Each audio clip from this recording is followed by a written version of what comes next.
Hello, everybody, and welcome to the latest episode of your favorite podcast, my favorite podcast. You guys ready for this? You guys Ready? I'm ready, baby. We're gonna do this on three, okay?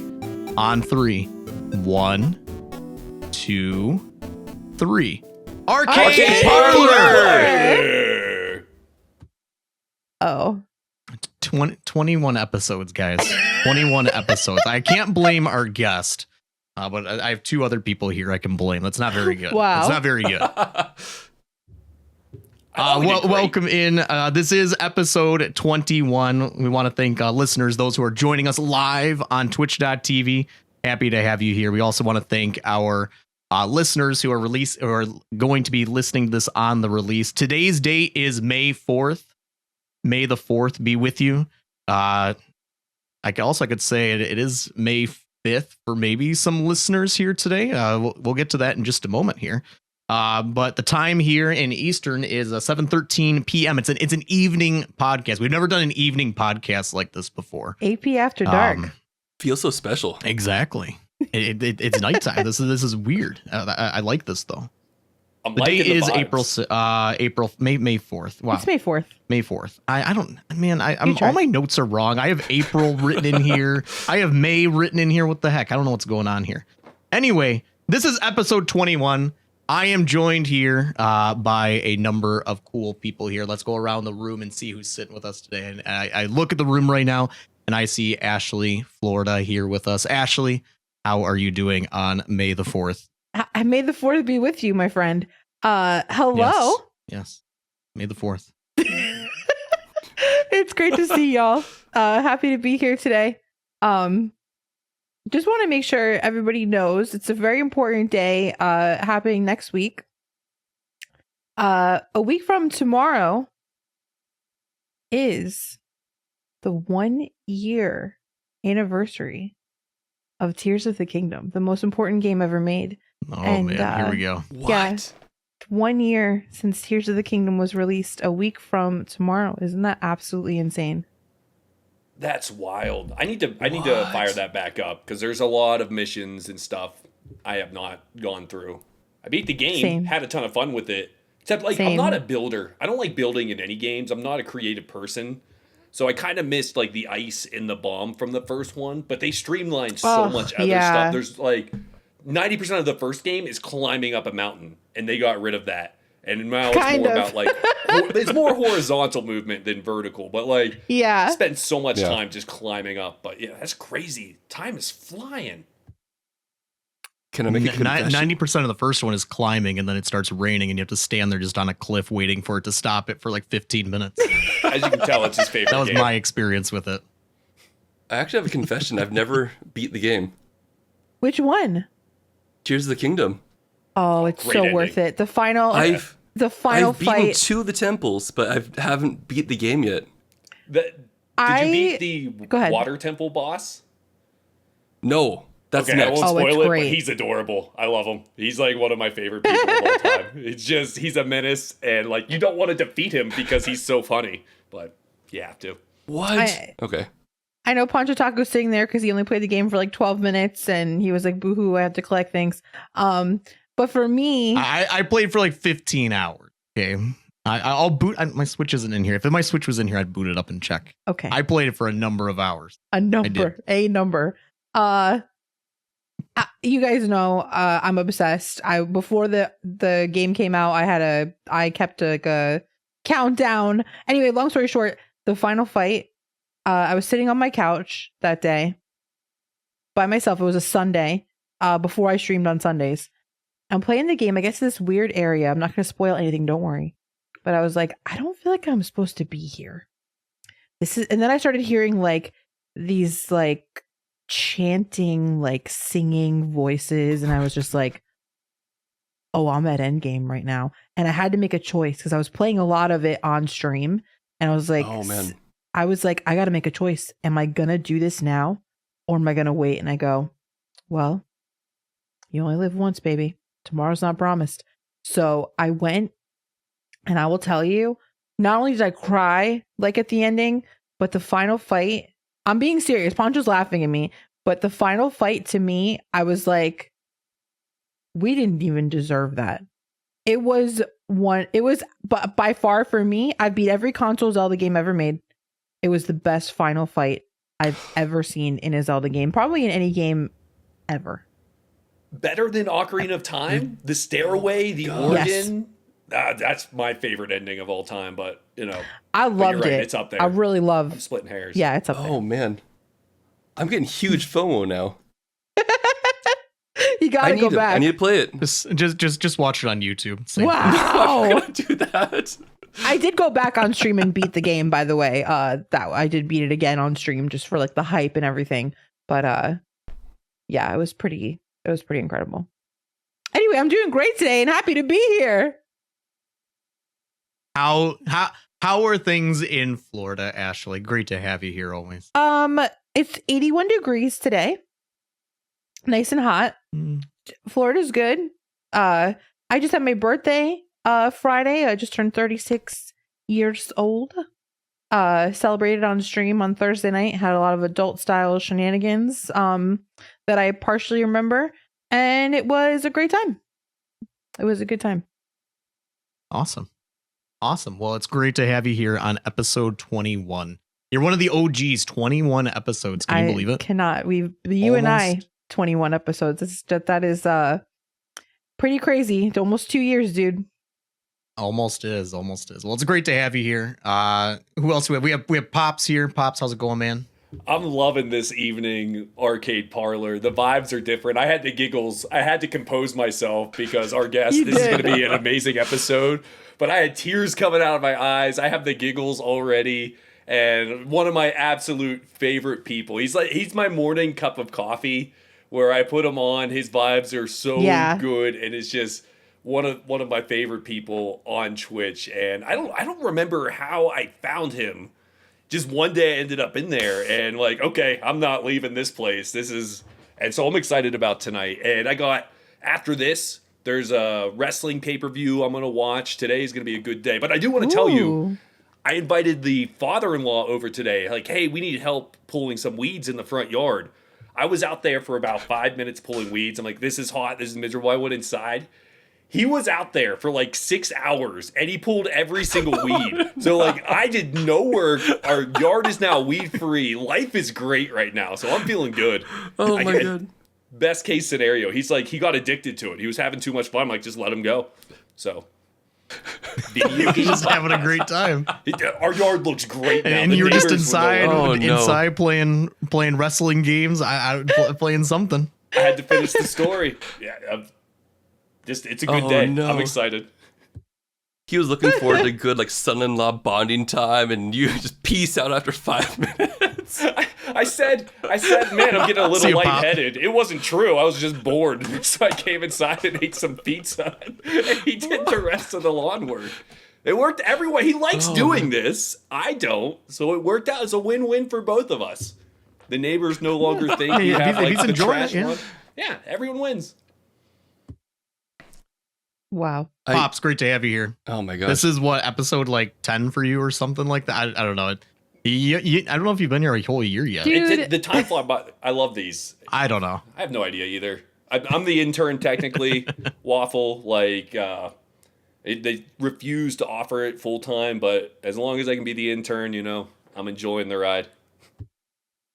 It's all about experience, right? You'll get there one day, man. I'm trying. It's gonna be a great day. Someday. I do actually remember how you ended up on the stream.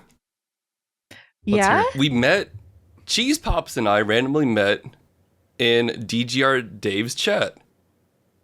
Oh! Yeah. Is that... I quoted the Big Lebowski. That's and right! You're like, yo, yep. And like The Big Lebowski. We We were just talking about this, that before we started. Wild. Like Dave's having a completely different conversation. Everyone else is having a completely different conversation. And it's Waffle and Cheese Pops just talking about the Big Lebowski right there. That should have been a private message, but like, no, we're going to broadcast this conversation between two people to the thousands of other people hanging out. And I'm going to be friends with this dude. Like, we're ruining the content for everyone and we're smiling the whole time. And then I saw your stream and I'm like, yes, this is what I need. That's right. I think it was relevant to the awesome. moment. I don't exactly remember what happened, but I just quoted it in relation to what happened on stream. And then Cheese Pop was like, "This guy, he gets it." Oh man, was I'm a good excited. time. This is gonna be awesome. It makes so much. It makes so much sense. It makes so much sense. I think that's a great lead up. We do have our next guest here sitting with us. You guys have heard him talking for a little while here. Guest number 16 out of 21 episodes here. We're joined today by WaffleSmacker all the way out in Tokyo, Japan. Yes. What's going on? Welcome Yes. in. How you doing, WaffleSmacker? Yes. You should have just said yes. Yes. Yes. That's me. That's it. No That's me. follow up. Just Yep. yes. It's not even.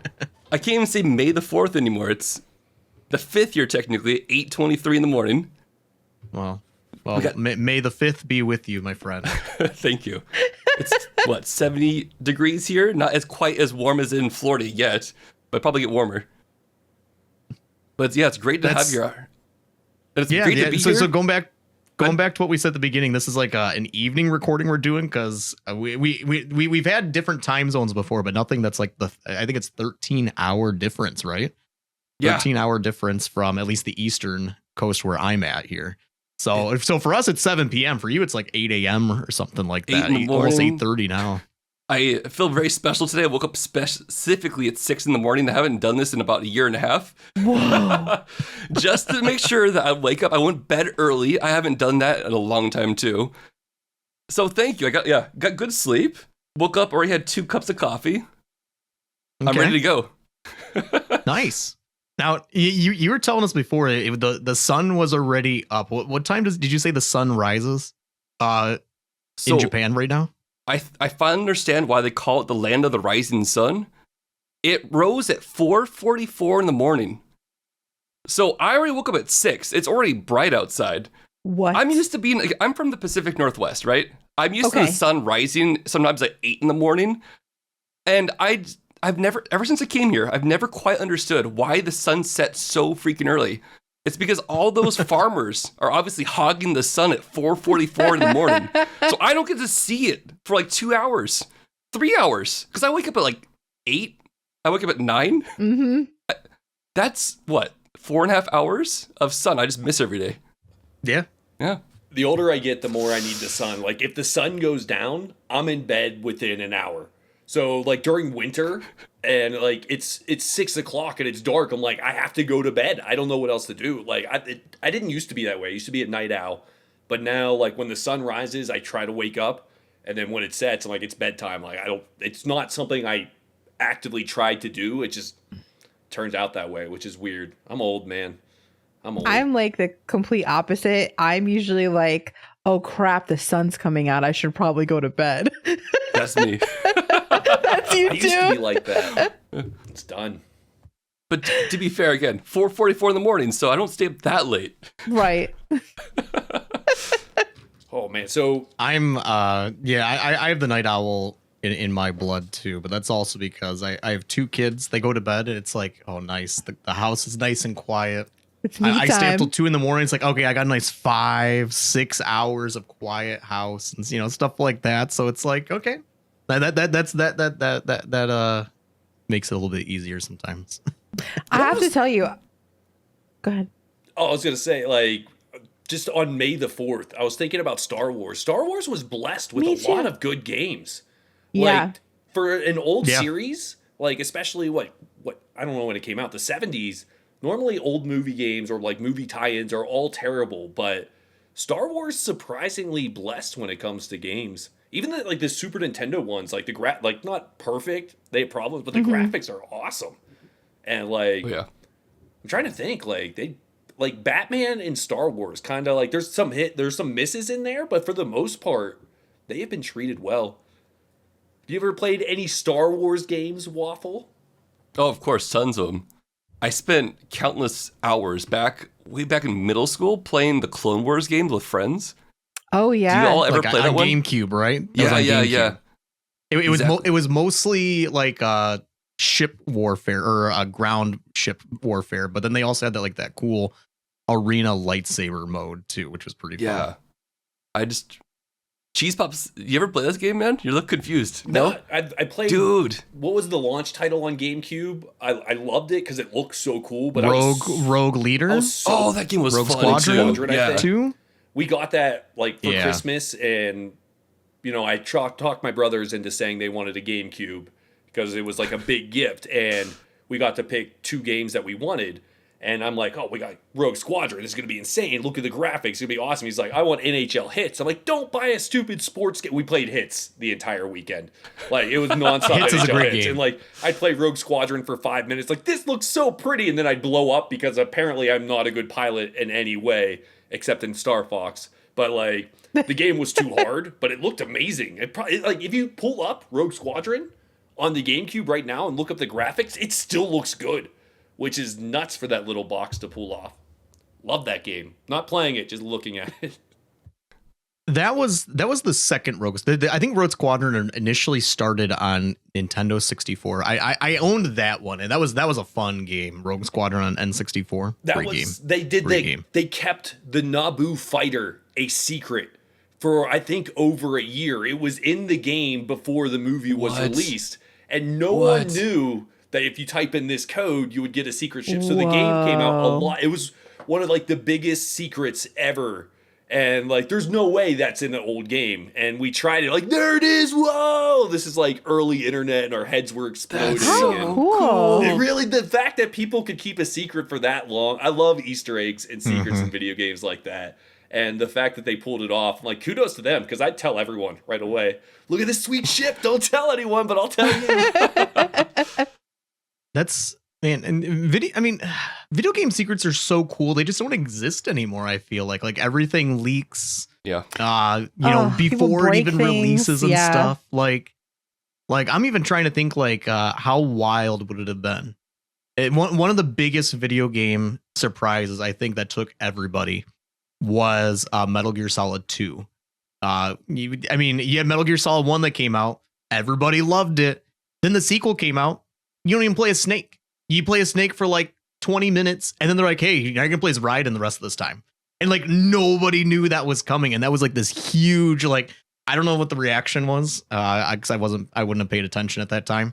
But like those type of reveals just don't really happen. Everything gets spoiled ahead of time now. I have a confession. Okay. I've only played one Star Wars game in my whole life. Was it a good one? What console was it? Which one was it? Can we figure it out? I'm not going to tell you the console. Okay. But I was not an adult. It's like Super Star Wars? Empire Strikes Back? Return of the Jedi? Knights of the Old Republic? Great game, by the way. Awesome ending. Battlefront. It wouldn't be anything on PC. No, Battlefront? What's on Genesis? Is there anything on Genesis? No. It's got to be a Star Wars. No, there's no Star Wars I don't Genesis. think it was Genesis. They had like what? They were building Super Star Wars. Nintendo. What else? Was it PlayStation? There's the 64 Pod one. racing? It's Pod Racing. Oh, That's a good that was it? Oh, that game was so good. Pod Racer? It's the only Star Ashley Wars wants Pod game Racer I've 99. ever played. It's like hardly Star Wars because it's just racing, right? It's not like anything like it's just sci-fi racing. It could be any property really, but it technically is a Star Wars game. It is a Star Wars game. How much of that movie is the pod racing scene? Is it like it's like 40% of the movie and it's a cool scene. It's awesome. Yeah. But like about 30 minutes into it, you're looking at your watch like this is the movie. The entire thing is just pod racing. And there's this kid and like it's okay. I love the prequels now. I hated them at the time, but like the memes that it has given the universe, I'm like totally worth it.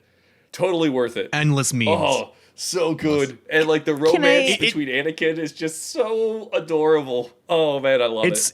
It's funny because like, at the time people didn't like the prequels. Yeah. But now that the sequels have come out, people are suddenly like, hey, the prequels weren't half bad. And they're kind of like going back and watching them. So it's like... It's a movie about space samurais with magic. Like, just enjoy like, people take it really seriously, and someone's gonna get mad at me for this. But like, just enjoy. They have swords made out of light in space. The dude's name is Skywalker. Like, just have fun with it. Yes. Don't overthink it. I agree. And like, once you go Totally into the agree. prequels, just like with an open mind and just like, let's have fun and enjoy it. Don't get bogged down in the details. Like, they're hilarious. They're fun. Obi-Wan is great. Obi-Wan is great in all of the movies. Man, I love him. I love all things Star Wars. Funniest thing is, I actually remember back on all my friends, we all liked the prequels when they came out. When they came out all the time, we liked them. But then there's like the whole trend of like, no, they suck. And I don't remember actually ever hating them. Like, I remember I went to go see the third movie, and the drums opened up, and you're like, oh, it's a space battle. And then it opens up over Coruscant. It's a giant space battle. I was so into it at the time. I thought it was so awesome. cool. Yeah. I personally don't mind. I was young. I don't know how old you are, Waffle, but like I don't know how old I was back when that came out. I was probably like 9 years old when episode 1 came out or something like that. And maybe it's just the kid in me, but I never really had a problem with it. Episode 2, I couldn't dig episode 2. I couldn't get into that one ever really. But then I think 3 is actually a decent movie. Up until Vader's weird no that he yells. Just like, why do you have him yell? Why couldn't he just be I don't like this yell it's like the last moments of the movie, him just going, no! All right, Poncho Taco, hear me out for a second. For Ashley's birthday, which none of us wished her a happy birthday, so I'm going to be the one to say it. Happy birthday, Ashley. You said it was your birthday, and we all just sat there and we're like, don't care. Move it on. But for Ashley's birthday, I took my penny alert and made it actually 1 penny. So I need you to promise on this podcast, on my birthday, which is in July, you clip the no, and I want it to be for 1 bit. You do it for 10 seconds. That's all I want is your entire stream to be no, just to watch your face. Can you promise me that? It's my birthday. It doesn't happen often. Because I asked you, so really quickly, just for everyone who doesn't know what the heck you're talking about, his 1000-bit alert, Chief Pop's 1000-bit alert is Homer Simpson screaming, "A penny!" And it used to be his 1 penny alert, but we started doing trains of it and it got crazy, so he changed to 1000 bits. So I asked him last year, I said, for my birthday next year, will you do the penny for a penny? And he said yes. Didn't think I'd remember. So I started reminding him like a week ago, and he was like, you weren't supposed to remember that. But I started sweating. It just ruins all content and the vibe. It was awesome. It was just nonsense. So I want to ruin your stream basically for my birthday, Poncho. Great. So wait, I have a question for you guys. To do it? Or you want Poncho to do the 1-bit alert or me? Oh, I got to figure out what's perfect for you. But the fact that he hates the no. Oh, good. Okay, yeah. Oh, there you go. Perfect. It doesn't fit the movie. It doesn't work in the movie. Perfect. It just doesn't. I'm trying to think, what would bug I have a Ashley question for you like guys. that? Going back a little bit. Going back to Star Wars games. What is the best Star Wars video game you've played? What is the best one? Man, as I said, there's a lot of good ones. Knights of the Old Republic has a lot of problems to it. The first one, but like you'll do the flurry attack and it goes miss. It's one of those like not balanced great at the beginning of the game. Remember Morrowind going to hit like a bat out of the sky? Yeah. It's like miss. You have contracted blight. Miss. Level up sword, and it's like we loved it. We ate that up, but they figured out like people actually like hitting when they swing their sword. Knights of the Republic has some of that, but the story in that game is fun and it's straightforward, and like you delve into like cool, not seen parts of Star Wars lore. Like you get to see like the Sith training ground, and I love the Sith, by the way, because like evil for the sake of being evil is a lost art in movies and cinema. Like now, all of the bad guys have like some tragic past that makes them a bad guy, and they might actually believe in something, and it's a difference of opinion. So there's no quote-unquote bad guy. The Sith, they're just bad. Like, one of the training is like, stab your friend. And it's like, yeah, woo! And it's just, like, ridiculous. I love seeing evil for the sake of evil. And the Sith training in that is hilariously bad. and I played as a bad person. Normally in a video game, I'm always a good guy. But if there's a Star Wars game, I'm going dark side immediately. And it's like, for the most part, it's hilarious. But there's times where you make those choices to get those Sith points, and you're like, this is bad. This is bad. It's like, help me, I'm lost. It's like, do you help the kid? Or do you shoot them with Force Lightning? And you're like, yeah, Force Lightning, let's go. The poor kid. The poor kid. I'm lost. Look, my skin is pale Not white. anymore. I look like Dracula. I've got like purple veins. That kid should not have came up to me asking for directions. I'm just going to say that's on him. But I love Knights of the Old Republic, to answer your question. I don't know how we ended up there, but I love that game. Oh my gosh. You know, Go ahead. I was gonna say, like, I was gonna say, like, that was gonna be my first choice of like favorite Star Wars games, but I can't copy Cheese Pops because I remember I tried to play the game one time and I got into the sewers and you get killed by these dogs, and doing that repeatedly over and over again. Like you said, it's like miss. You're like, what the heck is this game? This sucks. And then you get poisoned, you get lost. Once you finally get over that, the game's amazing, and I love that game so much. But I'm not gonna steal Cheese Pops' answer, so I'll just go to classic Star Wars Battlefront, because I played that game for countless hours with my friends back in the day. I mean, of course, someone would always play as the Jedi and destroy all of us, and we get really angry and we fight over who, would actually be able to take that Jedi power all the time. But that game was so much fun, and when you finally opened up to online, that game was great. I love playing as the droideka too. Did you rolling around? 1 or 2? Because I remember 2. Oh, 1 and 2. PlayStation. Like, I thought 2 was the one where everyone was like universally loved it, and they tried to make it again recently, and they did not do great. Which is like it's not my place to judge programmers. It didn't do great because of company. Oh yeah, getting their fingers in there and stuff like that, instead of just the devs making a game. But yeah, like corporate greed, it kind of ruined those games a bit. Like the server allowed for 2 maximum players. It's like, maybe this is a problem. We should check this out. Nah, it'll be fine. Ship it. I think 2 was the best. Wasn't that the one where you could, like, if you got enough kills with certain, like, I don't know, if you got enough headshots with the sniper rifle, you'd level up your sniper class and you unlock a better gun by default and whatnot? I think that was the game. I loved that game a lot. Was 2 like where each side had like 500 people allotted to it, and like you would play as a unique person each time, and if you die, maybe I'm making up a game. I think you know what? I'm stepping out. I'm making up a game. This doesn't exist. Just making things up. Really quick, I just want to say, I just remember something. They call May 5th the Revenge of the 5th. So it is still a Star Wars day. Let's go. Where you are, WaffleSmacker. Let's go. We can still celebrate together. It's the Revenge of the 5th. Revenge of the 5th. Yes, I forgot about that. That's the thing. I feel like Revenge of the 6th makes more sense. Okay, well, it's not. It's not. I know it is, but I feel like I feel like the 6th makes more sense. That's the maddest I've ever seen Ashley. I do like that. It's like, no, I'm not here for that joke. You be quiet, Poncho Taco. For me, Star Wars games, I think the one that I have the most fond memories of still is probably Empire Strikes Back on N64. There's a lot of variety in that. I don't know if it holds up. It probably does not, but I think I spent the most time playing that over and over and over again when I was young. That was a fun game. You had Dash Rendar. You had air. You had air combat. You had ground combat. You kind of had everything. Yeah. It was Shadows of the Empire.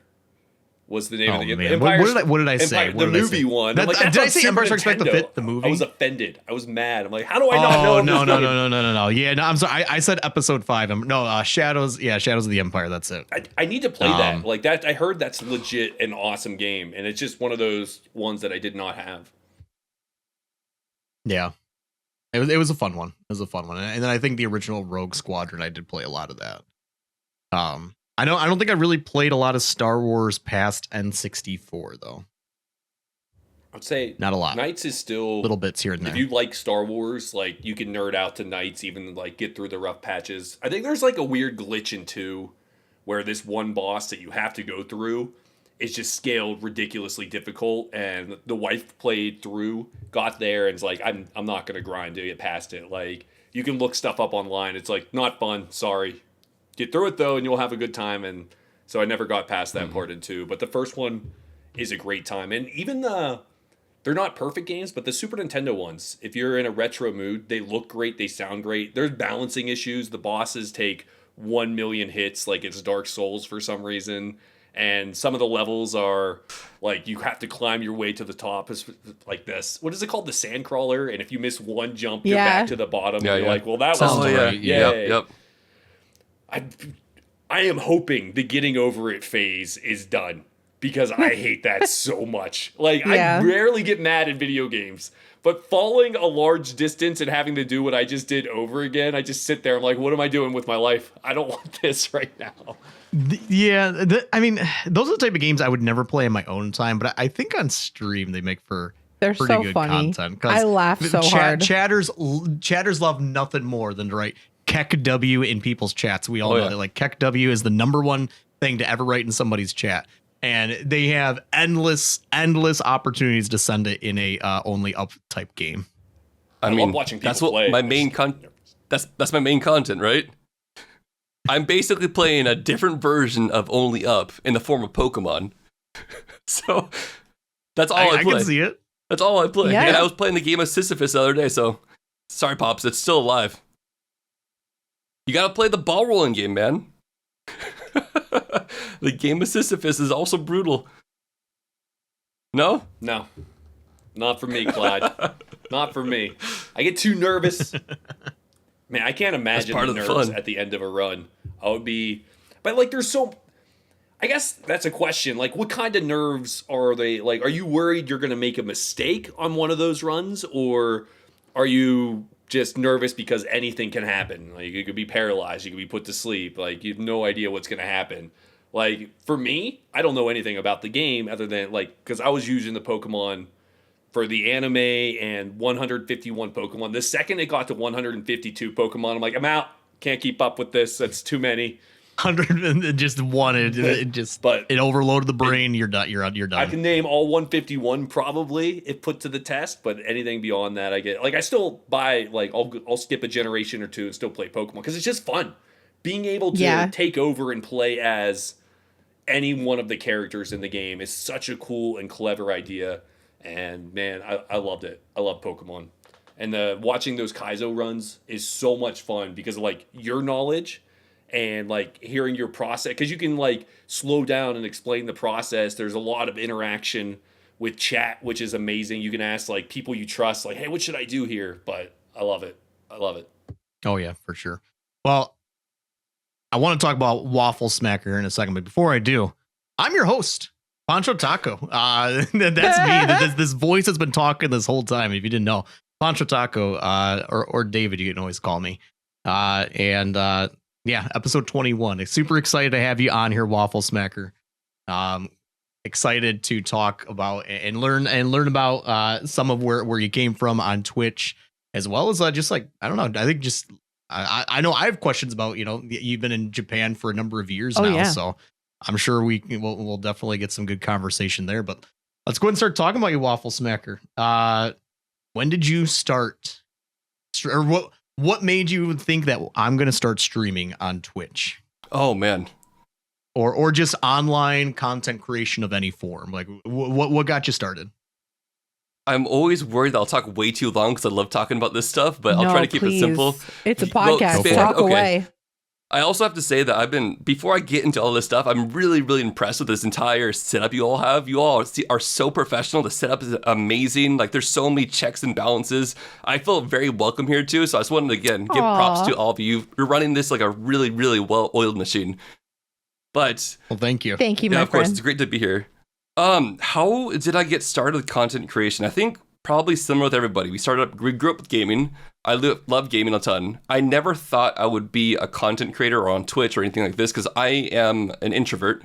People don't believe me when I say that, but I'm a huge introvert. If you meet me in real life, I'll be a lot more kind of held back until maybe a beer or two, and I'll finally open up a bit more. But I don't really know when I got into Twitch. I looked at my count the other day. It seems like I made it in August of 2014. So I've been on Twitch for a long time. I don't remember who I watched first, but how I got into streaming, I'll just kind of start up with, I started watching a lot of YouTube, actually Mario Maker content. That's where I started really getting into to know the personalities for content creation and whatnot. And I started with all the major people. I watched their YouTube videos every day. And then eventually one of those content creators, they introduced a person who was doing Kaizo Ironman.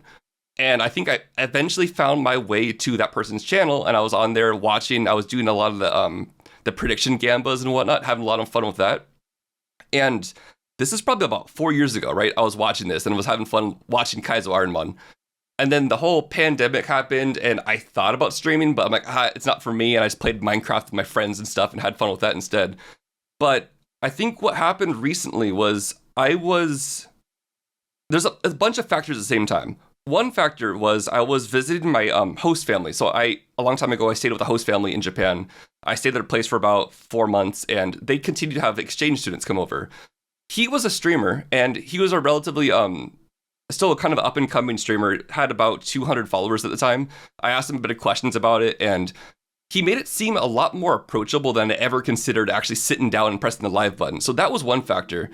Another factor was I have a friend at work, and he's a very extroverted, high-energy dude, and he's kind of like a hype man, if you will. So he's like, yo, dude, you play games all the time. You should do live streaming. My friend did, and now he has like 1,000 viewers. You should do it. You can do it. I'm like, yeah, it's not for me. I'm introverted and whatnot. And then I found out a bit later, he actually made a crazy YouTube channel, and he now has like 6 million followers or subs on YouTube. Wow. So he was the dude who's like, yeah, you can do it. I'm like, okay, I guess I'll try it. And then I think that is kind of what really pushed me to consider it. And the funny thing is, I still don't even remember my thought process at the time. I'm like, maybe I will just talk about Japan and play Kaizo Ironman, because I thought that would be the easiest thing for me to get into. It seemed like a fun challenge to do. And yeah, I started, I think in September 2022, pressed the go live button, didn't know what to expect, didn't have a camera on, so I was chilling behind no one could see me. I didn't have to worry about how I looked or anything. Mm-hmm. And I think that's kind of how I started, but I was heavily influenced by, like, in the very beginning, the Mario Maker creators. And that's why it was actually a pleasure to meet some of you all, and then some of the people in that community eventually, after I did Pokemon for a while.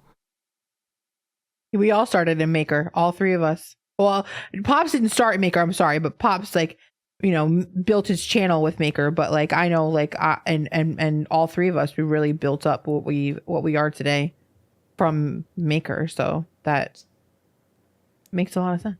It's the first time I had more than one person, myself, in a stream when I played Mario, and I'm like, oh, all right, you want Mario, do you? Let's go. Mario is what the people want. So I have a question for our listeners. You said Kaizo Ironman. Now, a lot of our listeners do come from like Mario background, so Kaizo is associated with like very precise, difficult Mario levels, right? Can you explain what exactly Kaizo Ironman is for people who might not know what it is? I'd be happy to. So Kaizo Ironman, it's implied by the name. It's also extremely difficult. You could say it's precision, but obviously Pokemon isn't about precision jumps. It's about using information you have to make the best decisions you possibly can. I'm going to take a step back, though. So basically, Kaizo Ironman started with Fire Red, Leaf Green. You run the entire game through a randomizer. There's a bunch of crazy rules. Like, you can't heal outside of battle except for a Pokemon Center. Once you enter a dungeon, which would be something like a cave, you can't leave to go heal. You have to get through the entire thing in one go. If you die, you die. And the reason that dying is scary is if you die, that's the end of the run. Your Pokemon faints. That's the end of the run. You're back to the lab. And the whole goal of the game is to basically make it through the entire game, beat the Elite Four, beat the champion with one Pokemon while following all these difficult rules. And some things I need to throw in there too are every single trainer is 50% stronger. All the Pokemon are 50% stronger. The first gym has 3 additional Pokemon.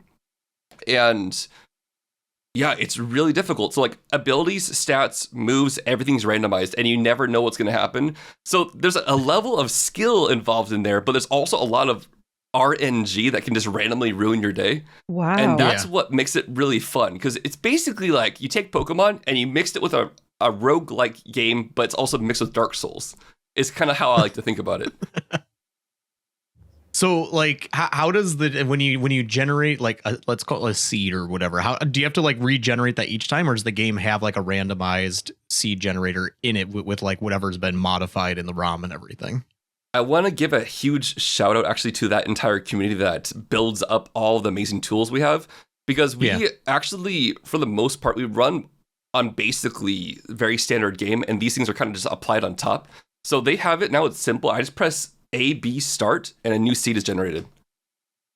Wow. That's it. That's sick. We have like, there's an amazing group of people that make a lot of cool tools to make it easier for people like me.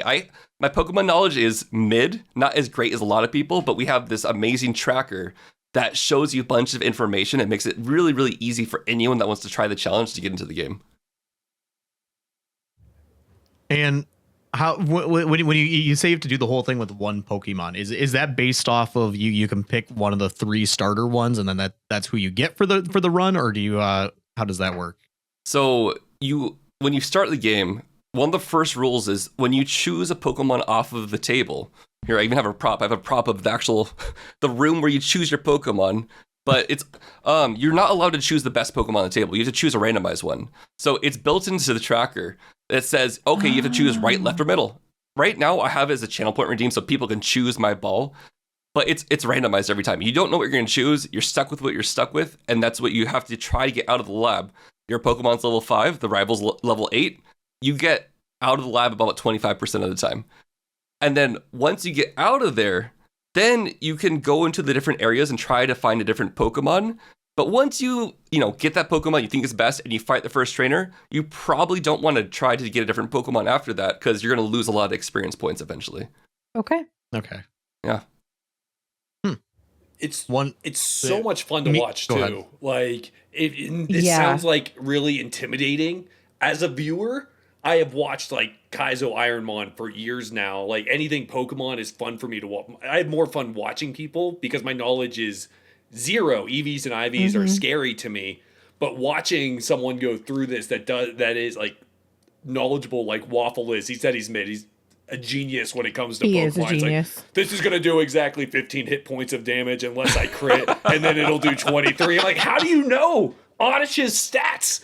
What is happening here? But it's so much fun to watch, and like the pressure, it is an easy watch. So if you're intimidated by like how difficult this sounds, like just go in, check the stream, and you're going to be hooked because random Pokemon is so much fun. The tight battles are a blast. And like, as you said, as it goes on and on and on towards the end, tensions get high and it is so much fun. And that's why I love your stream because you have a lighthearted, fun stream. So when tensions are high, it's still goofy, but it's like tension-filled goof, which is my favorite type of tension. So I'll just give it a try. If you've not seen Kaizo Ironmon, go check out any of the streams and you're going to be hooked right away, even if you're not huge into Pokemon.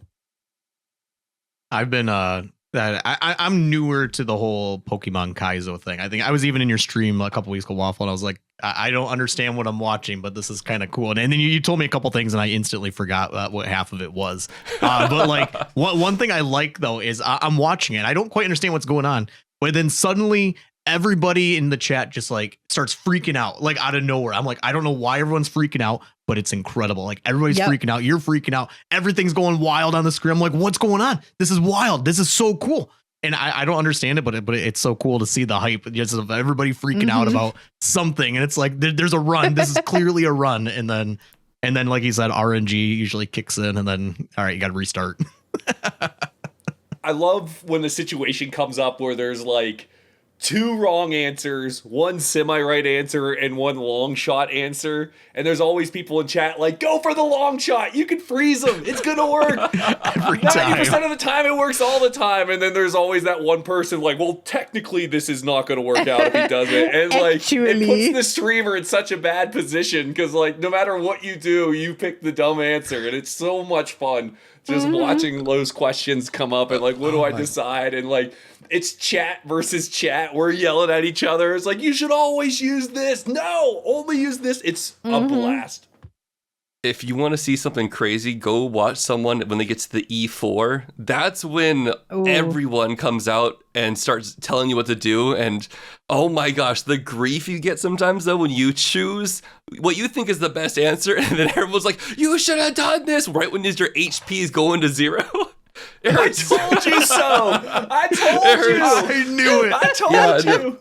The hindsight Henry is so strong when you lose in that game. And I've lost at the final Pokemon of the final trainer at least 3 times. Oh no. And like, I stay up in bed for like 3 hours after stream. Like it's like 4 in the morning. I'm like, why did I choose that? Why did I choose that?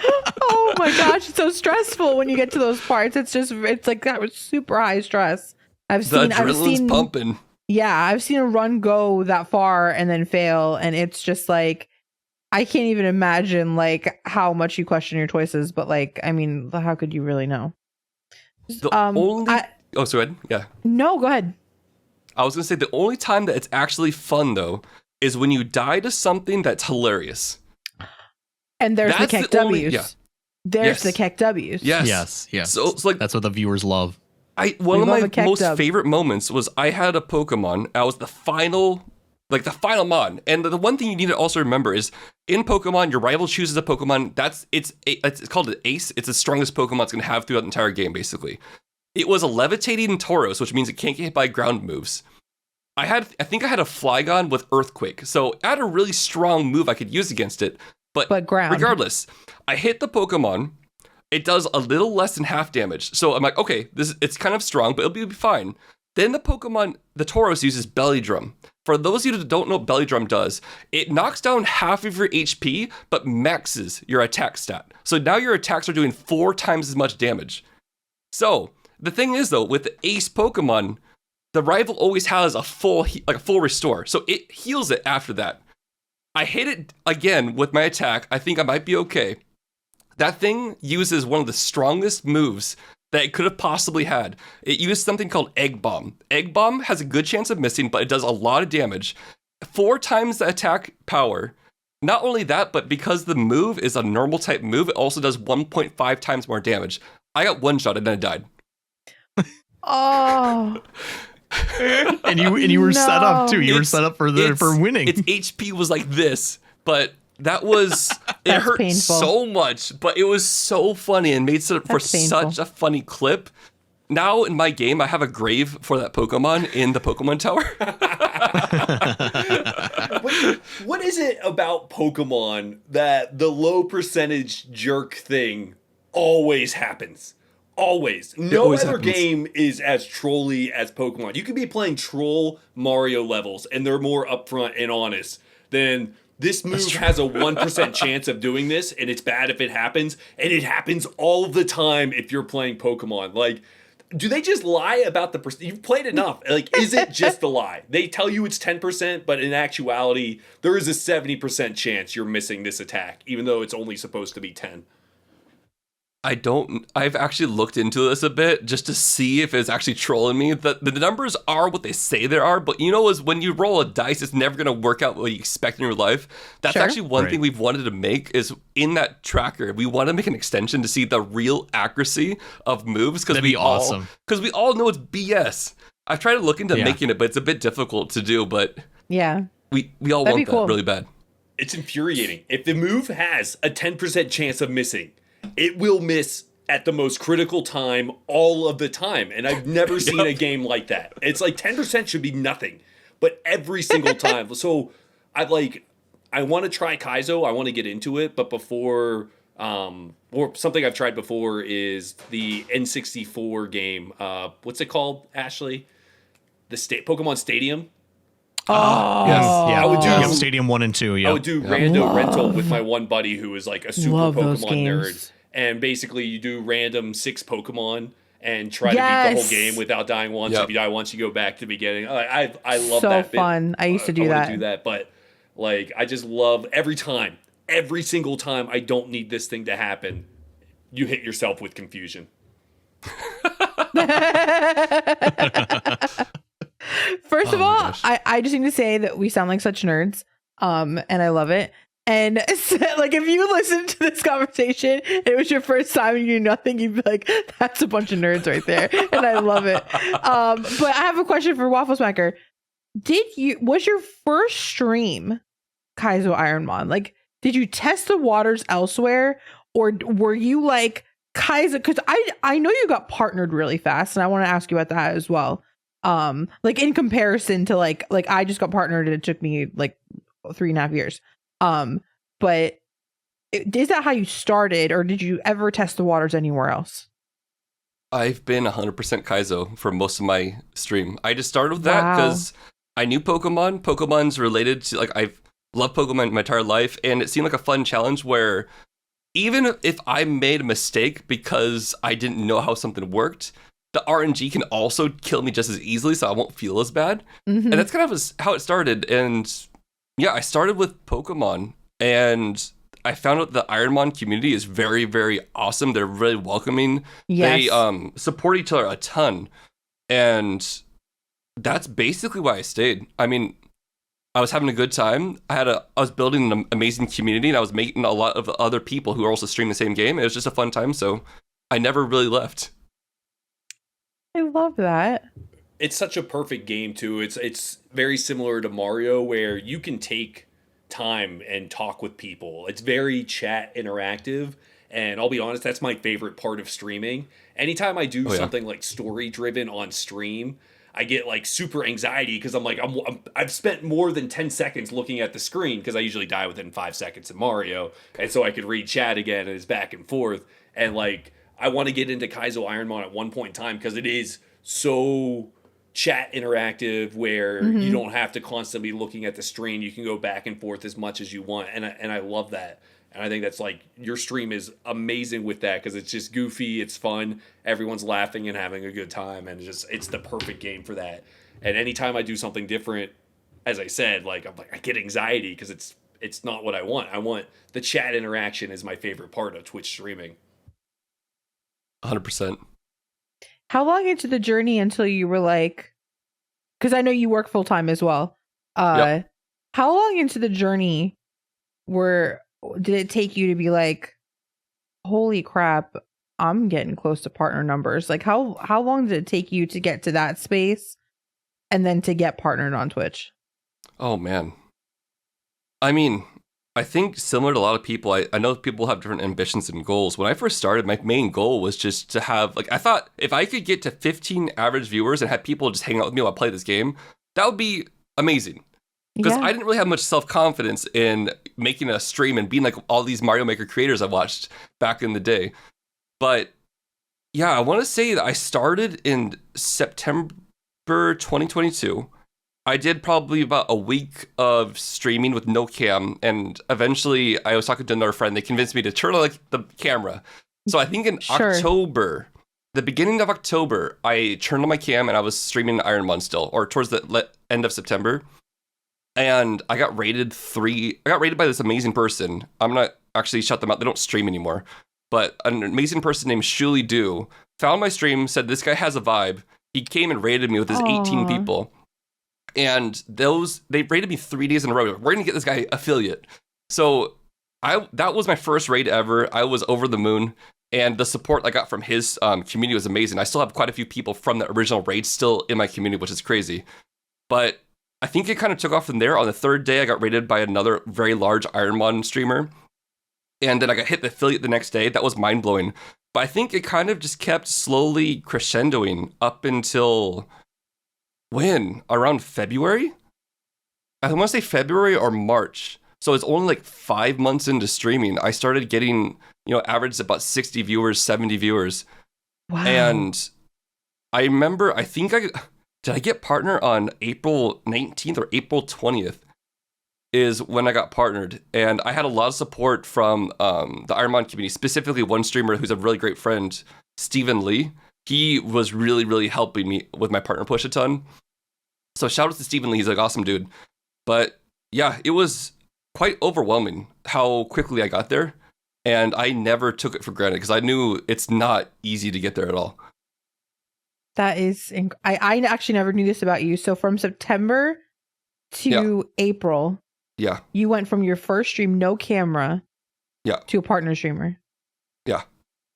So in that journey, sorry, I feel like I'm like interviewing you, but like that's what we do. No, go ahead. One of the coolest things about your stream is all the channel points and all the craziness. If you have never been to a WaffleSmacker stream, I need you to hear me out and to just go, because I got another confession to make. When I first met WaffleSmacker, it was in Cheese Pop stream actually, and the chat was going crazy, like saying hi to you. And I remember I had said hi to you, and you didn't say hi back to me, and I was like, ew, I don't like this person. I'm sorry. I don't. Yep. I was like, I don't like them. Whoever this waffle person is, I want nothing to do with them. They didn't acknowledge me. I'm a mod in this stream, and they didn't even say hello. I mean, you probably said like a general hello to everybody like you always do. You are literally the sweetest, most kind person ever. But in that moment, I was like, ew. And then literally 2 streams later, you said hi to me first. You were like, hi, Ashley. I was like, oh, okay, I like them. So I went and checked out your stream. And absolutely could not get over. There was just like people throwing waffles at you, and there was all kinds of channel points. And even if I didn't like Kaizo Ironman, which I love watching, even if you weren't such a wonderful and inviting and incredible streamer, all the crazy stuff with your channel points would have kept me there. Can we touch on that for a moment? When did all of that start? And can you share with some of our viewers some of the crazy stuff in your channel points? I'd be happy to. But first, I need to explain my whole concept of saying hello to people in streams. No, I didn't mean to strike a nerve. No, I people have told me this a few times, and what I really try not to do is, ever since I got the partner badge, I don't want to go to someone's stream, and I don't want to. When people say hi to me, I'm super happy. I do a general hello everyone. I don't want to do at everybody and say hi. Oh, I do that. Because I feel like I'm taking away attention from the streamer. Ooh, and I do don't that. want to ever do that. So if you ever see me in your stream and I say a general hi to everybody, I see it, I appreciate it, but I just don't want to steal time away from people. So yeah, I want to get that, I want to clear the air. But yeah, I totally understand that too. Man. Yeah, where did this craziness start? If you look at my old streams, old clips, I had nothing crazy. I think what happened is I heard from another friend streamer that there was this cool program that you could use on your stream called Streamer Bot. And I watched a few videos on this and I'm like, holy cow, you can do a lot of crazy things with this. And I want to implement some things. So at the time I was operating on, this is streamer talk, but I was operating on Streamlabs, which I learned you can't do it with. So I migrated to OBS specifically because I knew I could start using this thing. And the best way I can describe it is when you stream and you have your program, everything is kind of pre-set up. And unless you have a Stream Deck, you can't really make things happen. What StreamerBot allows you to do is it basically allows you to build mini actions or programs. So you press one button and then 10 things can happen. Whereas normally that would take 10 buttons maybe on a Stream Deck, for example. And by my main job, I'm a data analyst. So I know a bit of programming, I know data and stuff. So I always like to try to test out tech and see how far I can push it. And I don't even remember. I think I started out with very simple. We have on my stream, we had these stream avatars, these little Pokemon rocking around the bottom of the screen. Sure. I made it so that you could type in something and then all the avatars would change to a Furret and the Furret song would play. And then they bounce around the screen. And then I figured out you could do voice commands, and I do something like, would you kindly put on a show in a reference to BioShock, and it'd make all of the avatars fight each other or something like that. That's when I started out doing those things, because I was just playing with the program and seeing what was possible. And eventually I was at a friend's stream, Stephen Lee again. He's like, hey, wouldn't it be funny, since your name is WaffleSmacker, if you set something up in your stream so that people could throw waffles at your face? I'm like, I like that idea. So then I set that up. Funny. That would be funny. And that's kind of how it started. So it was a few months before I even had the WaffleSmacker that you know right now. And it's evolved over time. Back in the day, it was just a static picture that I could move across OBS and it would come and hit generally where my face was. But now I've gotten so like complicated with it. I use like this AR program to know where my face is, and it always hits me straight between the eyes. So like wherever I move, that waffle will always come and hit me right between the eyes. Is how it kind of works. I'm shocked. Sorry, I'm just in awe right now. Nerd, yes, huge nerd. Yeah, I guess my whole thing about that is I used to watch a lot of Twitch, and there's a streamer I really like to watch, but all of the channel point redeems didn't do anything. There's like, do this random thing, but even if you redeemed it, nothing would happen. I'm like, what's the point of this? So I really wanted to make it for my stream to have maximum interactivity with people and allow people to save up points for something that they could do on stream. And I also wanted to try to make it as clean and like it's chaotic, but I wanted to do controlled chaos, if it makes sense. Make it so that anyone, if they came to the stream for the first time, they might be a bit overwhelmed, but it's not like absolute nonsense and just everything going crazy. It's kind of structured in a bit way.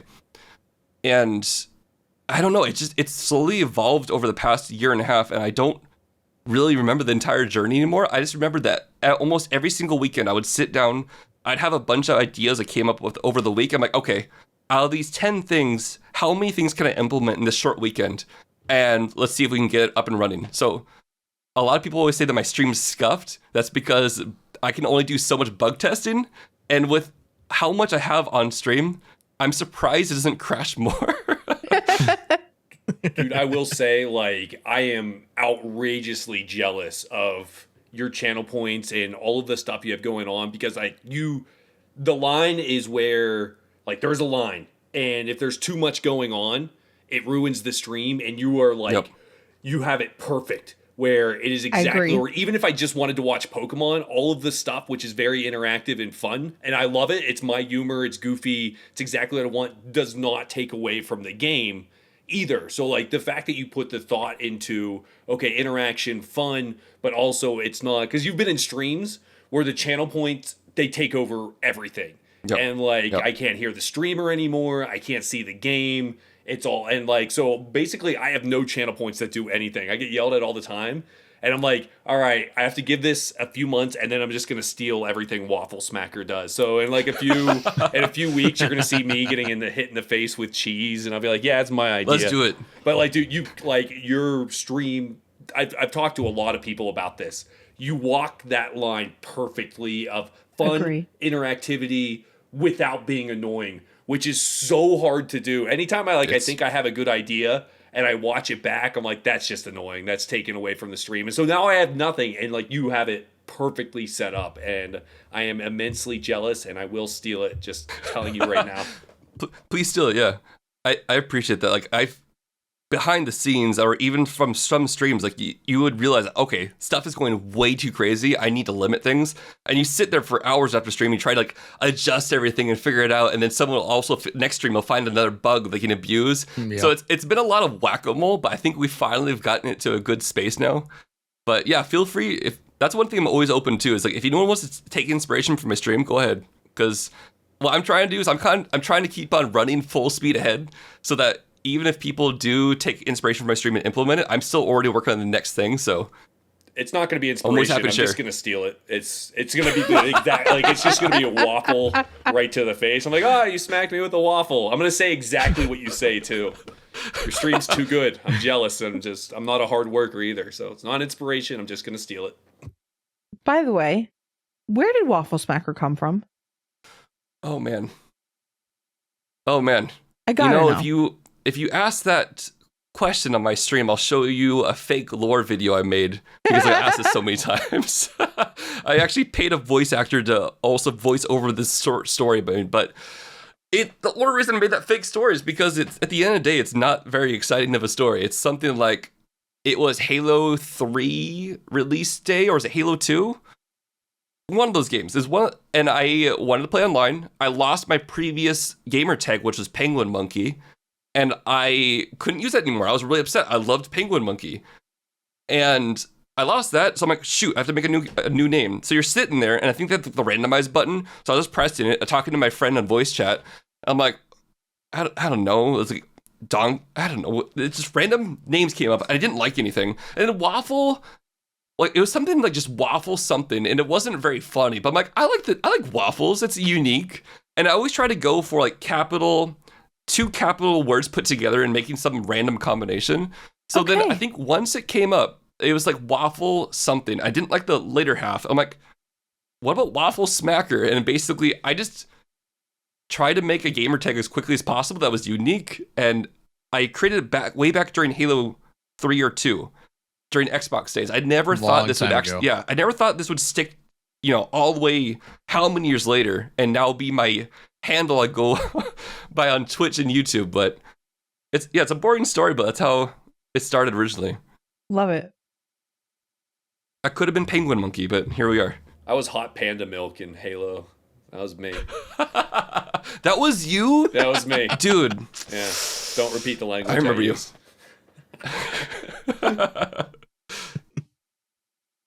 So, WaffleSmacker, you used to live in the US. How long have you been in Japan now? 10 years and 7 months. Okay. 10 years. What was the reasoning for wanting to, or wanting the desire or moving across the world? Was there a reason? Man. Was there how far back do we go? Let me just preface with that. I'm quarter Japanese. My grandmother is from Japan. Okay. She grew up in Japan. Eventually, she married my grandfather, and now they live in the States. And my mom's half Japanese. So I grew up in a household where whenever we went to my grandparents' house, my mom and my grandma would be speaking Japanese together, and I didn't understand it all. Apparently, I learned it when I was a little kid, but I didn't remember because something happened in kindergarten where I got in trouble for saying a bad word. I was actually, I'll go into this. This is a good story. So yeah, let's hear it. I was playing with some toy. I don't remember what it was, and some kid came up and tried to take the toy from me. And in Japanese, when you say don't do that or cut it out or stop it, you would say dame. Dame. Ah, okay. Stop it. So I was saying dame in kindergarten, and I got in trouble from the teacher for cussing in kindergarten. And then it's like, that's incredible. So the teacher calls my mom. Is like, yeah, Waffle's such a good guy, like such a good, little boy, but for some reason he was just cussing in class, and I have no idea why. And my mom was so confused, and then she realized, he's saying "dame" in Japanese. I don't know if that was the reason, but apparently after some time I refused to speak Japanese anymore. So I think that might have been the event where I got scolded for speaking in another language that was not common there. I'm not speaking Japanese anymore. So Japanese knowledge just went away out of my brain. Fast forward to graduating high school. I still don't know Japanese. My grandmother said, I'm going to take you to Japan. I'm going to take you and your sister to Japan. And I want to teach you a bit of Japanese before we go. So we started with my grandma in a year before we went. She was teaching us the two the hiragana, katakana, the two phonetic alphabets for Japanese. And then simple things like, this is a book, is that a book? Like that stuff. And we started learning. Right. We went to Japan. I met my grandmother's, extended family and friends. And I was like, I had such a good time here. I think a lot of people go through the same thing. When you come to Japan, you're blown away by the city of Tokyo and then how nice everybody is. And I remember the hospitality we got staying with these friends. I'm like, I can't say anything. This sucks. But I went back to the States. I had this crazy burning passion to get really good at Japanese because I wanted to be able to speak next time. So I was just entering university. I took Japanese classes. I took Japanese, and I had more fun with that than business. Wow. So I actually switched my major from business to Japanese with a business minor. And right before I graduated, I'm like, I don't know what I'm going to do with this. I kind of screwed myself over here. So I watched a lot of people who were seniors at the time to see what they did. A lot of them didn't really do much with their Japanese majors. I'm like, that's not going to be me. So what I did is when I graduated, I decided to come back to Japan because I studied abroad in my third year and I stayed at the host family. I'm like, you know what? I'll go back to Japan after I graduate. I'll try to go to a language school, brush up my Japanese so it can be better. And then maybe I'll try to find a job. I don't know what's going to happen. And then came to Japan, did that whole thing. I learned that Japan actually bulk hire fresh graduates from university into larger companies. It's like, they don't care about your experience because you don't have an experience. That's a given. They know that. So I did a bunch of interviews in Japanese trying to get into these companies. And eventually, about 2 weeks before my deadline I created for myself, I actually got the final acceptance from a Japanese company and I got in. But the way I had it set up is basically I have my return ticket to America. If I don't find a job by this time, I'm going to go back because I'm spending too much money here. Wow. So, yeah, I ended up, that's kind of how I started my whole story, very summed up very shortly, how I ended up here, and I've been here ever since. So, all that question, all the education you had in Japanese, how did that translate to actually being in Japan? Oh my gosh! I always hear like education versus real world experience. I mean, right. That's in every field, right? That's in every field. How does that work with language, though? The one thing I'll say is that after studying for 3.5 years, I came and studied abroad in Japan. And up until that point, I could say basic sentences, but I couldn't speak conversationally. The 3 months in Japan gave me enough exposure to get me so I could be conversational. I could, even if I didn't know words, I could still say sentences. And that's a huge thing to kind of get over when you're learning a different language. But I would say that university, I had a lot of professors who were very, very strict later on in the years, which I really appreciate because if everything's all fun and happy, they don't prepare you for how difficult it is to go live in a different country. And especially when you do meet strict Japanese people. Because there are like people like that. One of my managers who I actually got along with well because I had that experience of strict Japanese expectations. So from a language perspective, I would say that I probably did get a bit of preparation, but it was more about the mindset of getting ready for Japan was what university helped me with. And then going to language school and living in Japan really got me up to speed more quickly. But I'd say my Japanese probably improved the most once I entered the company. I had to speak every day. And it actually mattered about my review and whatnot, if I was doing well or not, if I knew Japanese. What now? So you've been in Japan for a long time. Yep. What is something, or you can say multiple things that you actually miss about the U.S.? Is there like a luxury almost that you miss about here? And is there a luxury in Japan or food or anything like that you now could not live without? That is such a good question. Thanks. Oh my gosh. I had it written down. Yeah, that's such a good question. I mean, when I first came here, like Amazon wasn't even like that big. So it was really difficult to get like some of the American things I wanted. So just give example, like a lot of the sodas even you can find easily in the States. Like root beer doesn't really exist here because people don't like it here. That was one thing that was difficult to get when I first came here. If I wanted to get my Old Spice deodorant, it didn't exist. I'd have to bulk, bring it from America. Oh. A lot of things it's really difficult to get good Mexican food here. It's just you can't find that easily. If you can find it, it's really expensive, and sometimes it doesn't hit the mark. It just misses it. Sure. What else do I miss? I miss how much in America, how much you can get away with by asking or talking or just trying to bend the rules a bit, if it makes sense. In Japan, everything needs to be, all the I's need to be dotted, T's need to be crossed. It's very, very, very strict. If you mess up one thing, you have to do the entire paper process over again. That's how strict Japan is when it comes to that stuff. But I miss the kind of the leniency you get in the States. How lax it is. Yes. And then also being able to hang out with friends a lot more easily over there. Mm-hmm. And just, going to people's houses and chilling is a lot more of a thing in the States than it is in Japan. But yeah, I mean, as the years have progressed, though, I've been able to get more and more the things I want in Japan. So it's been even easier nowadays than it used to be. But now I'm used to quite a few things in Japan. And the one thing I miss when I go back home is definitely the Japanese toilets. Wow. Yeah. I've heard stories of them. They sound tell the tale. They sound much better. I wish I could take my camera and just go show you because the toilet is just right around the corner. When you open the door, it has a motion sensor. It opens up the lid. It does what's it called? It cleans itself when you walk in. Like it's spraying water to clean parts of it. The seats are always heated, so you don't have the cold porcelain in the morning. When the winter days, you sit down and you wake up because of that. I don't have that anymore. It's heated. Then of course it's all built-in bidet. there's 3 different buttons you can press to flush the toilet. And then this one's so fancy, even has like a blow dryer. I don't use it, but it has a blow dryer. So technically you don't need toilet paper, but basically when I go home, there's no bidet. There's that weird opening. Oh, that's another thing I should mention. All Japanese public toilets, they're rooms. They're sealed rooms. You don't have the awkward space there below. But I really miss Japanese toilets because you can even go in, I don't know, a random store and the toilet and the bathroom will be super clean.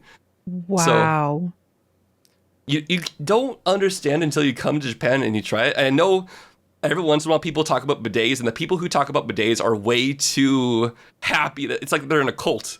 I love my bidet. It's like people who talk about their air fryers all the time. Exactly. Have you ever used a bidet? I will never go back. If I'm at a place with just toilet paper, I'm like, you're a heathen. You're an animal. And like, I'm only a few months into my bidet lifestyle. Game changer. This should have been the first thing people did when they got running indoor plumbing. And the fact that it took me 38 years to finally set mine up, as soon as I did, I said it's easy. Anyone listening to this, I don't know how to put together a 3-piece Lego set. And I was able to set up this bidet. It has changed my life. It'll make your life better. And he's right. Like, I need more of this fancy stuff. The heated seat. I don't need the blow dryer. I'm in. I want to try this. I need that in my life. And the automated opening lid too. I bought a bidet. I bought a bidet a year ago. It's still in my bathroom. I haven't installed it because I'm terrified. And I have like the plumbing wrenches and everything. Like I bought it all. Have not installed it because I'm a girl and I'm terrified and I think I'm going to break everything.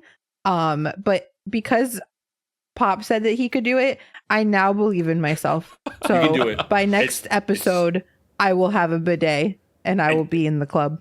We will talk about it for like hours about how much better we are than non-bidet people, because it is it is life-changing, and you will be like, what was I doing?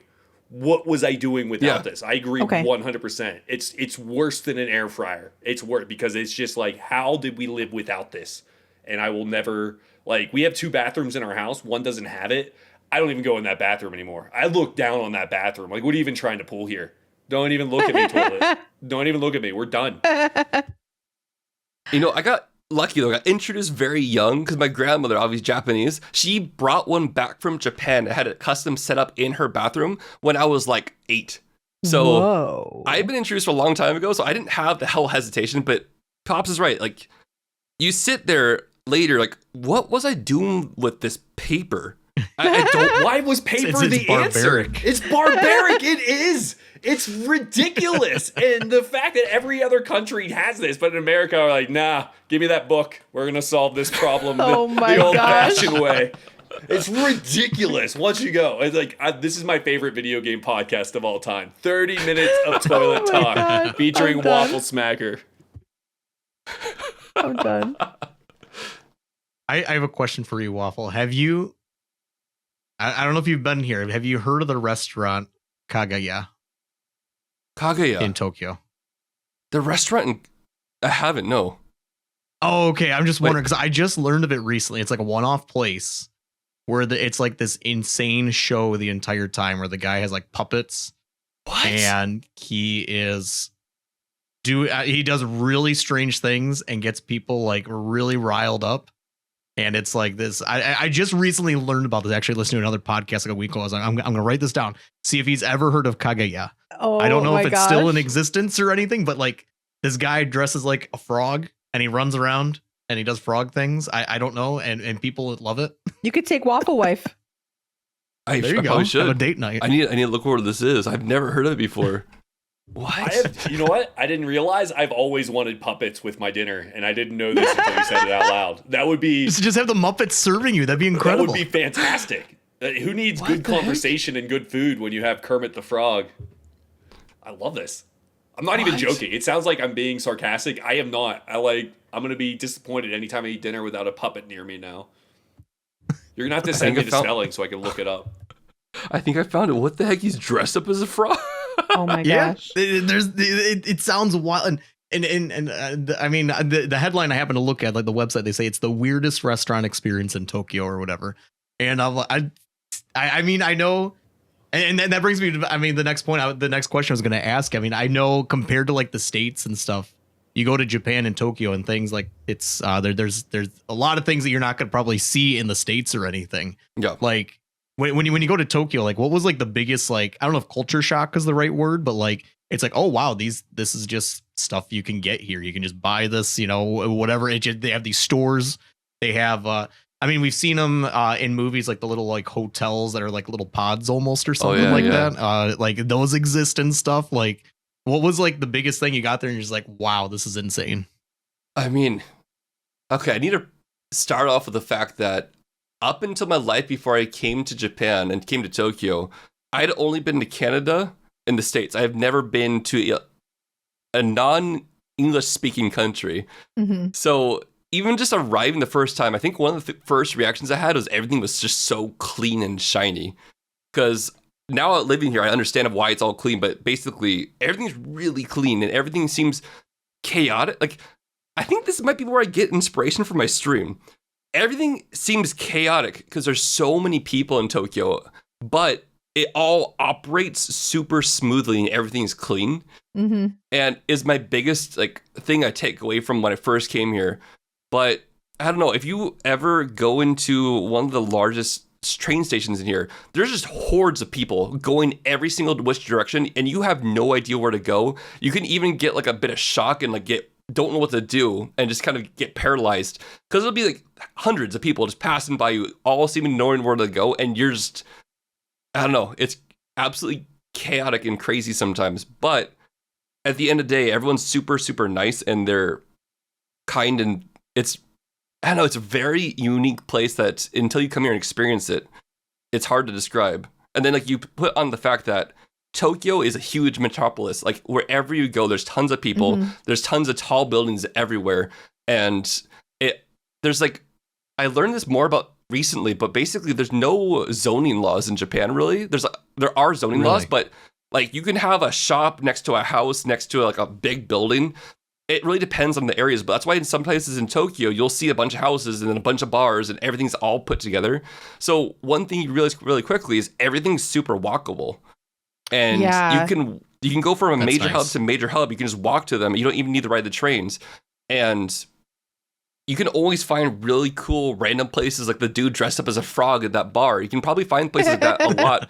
Just walking around in Tokyo, you'll find crazy vending machines, new things you've never seen in vending machines, like drinks you've never seen before.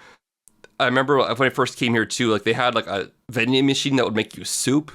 There's a vending machine that would make you hot cocoa. That's awesome. They had a vending machine where you could buy alcohol, but you have to insert your driver's license so they can confirm you're of age. And then, oh my gosh, convenience stores even are just absolutely insane. All the food looks delicious. It's all cheap. Back when I first came to Japan, they actually sold porn in convenience stores. They don't sell that anymore, though. They got rid of that. Really? Yeah. Like just off the shelf. There you go. When I first came to Japan, too, like when you used to go to Akihabara, like with the place where people go to buy electronics and anime and stuff, there'd be just like giant posters and things when you're walking by of just like naked people. But they cleaned that up for the Olympics, so. Okay. they had to change their whole look for the Olympics and all the outsiders. Wow. Yeah, I mean, it's a completely different place. I like it here. I think I'm gonna live in Pops Tokyo. is already on the airport's website booking a ticket. Let's go. Yeah, I was always fascinated by like the vending machines. I'm glad you brought that up. Like getting weird stuff in vending machines is like that's super cool to me. And like I would be like, so I love sushi. Sushi is one of my favorite foods. It's like one of the few foods where my brain doesn't send the signal like, hey, you're full, man, stop eating. I can just keep, right there. I can keep eating it. Like sushi, deviled eggs, and those little hot dogs wrapped in croissants, unlimited. Like, but like sushi here, specifically New Mexico, everywhere you buy it, it's super expensive. Is there like cheap sushi there, Oh, no. Pops, man, you're going to hate me. You're going to hate me, dude. There's a restaurant just I think 3-minute walk away from where I currently live. One plate of sushi, this means like you can get tuna. So it's just rice ball and tuna on top. 2 of those, 115 yen. And for anyone listening, you're probably like, I don't know how much that is in dollars. Right now, the current exchange rate, let me look this up. I think it's 155 yen to the dollar. So we're talking about a plate of 80-cent sushi with 2 pieces of tuna that you can buy. And this is conveyor belt sushi, so everything's just going around. 2 pieces of tuna sushi here is like $8. At least. Yeah. At least. Yeah. Okay, so when my wife inevitably divorces me, and I need a place to stay, can you make sure there's a couch available for me? I'm coming to visit, TV bro. and video games, because I will live there if sushi. I'm inviting myself. I am already. I purchased it. It is cheaper for me to fly there and eat sushi than to just buy sushi here. Oh, it's so wrong. Probably. I'm looking. You sent us all. Fly to Tokyo. Oh my God. You sent us all this restaurant. This sushi looks That place is incredible. Oh my gosh. I can't even look anymore. Most things are like 115 yen per plate. There's some more expensive plates and stuff, but Waffle Wife, when we go eat at that place, our bill is normally about 2,000 yen. Like between the two of us, we eat like 23-ish plates, or probably a bit less than that. And again, 155 yen to the dollar, that's like $12. I'm mad at you. I am physically angry with you right now. It's double. It's more than double that for an all-you-can-eat sushi place here, and it's nothing like. And there's no conveyor belt. It's all just crap, and it tastes old. And I am jealous. I actually do have a conveyor belt one within 10 minutes driving distance. I have not been because it's very busy. Yeah. We don't have a lot of that around here, like in that style. So there's a lot of sushi places around me, but not in that style of, the conveyor belt or whatever. And you have to plan it out ahead of time. Very expensive, of course, too. So it's like, there is one near me, but it's like, whenever I think about it, it's like, well, I should have booked like 2 weeks ago because I'm not getting in there. It's jammed. It's crazy. I am living on your couch. Like, this is happening. I am mesmerized by the cost and the beauty of this food. This is ridiculous. Is the wife okay with this? Ask her. I'd have to ask her. Probably not, but I'll have to ask her. Tell her I'm nice. Didn't lie. No. He'll be great. He'll be great for the marriage. But before we move on, I got one more thing. You were telling us, and I actually heard you talk about it in your stream as well, about an article that is coming out about you. Oh, yeah. Are you able to share it? And also, I heard that you might be willing to name reveal. Reveal on our podcast, which is... Yeah, sure. This is huge. This is a big moment. Are you able to talk about it? And would you kindly introduce yourself to the people? Yeah, sure. So... I don't know how much I'm allowed.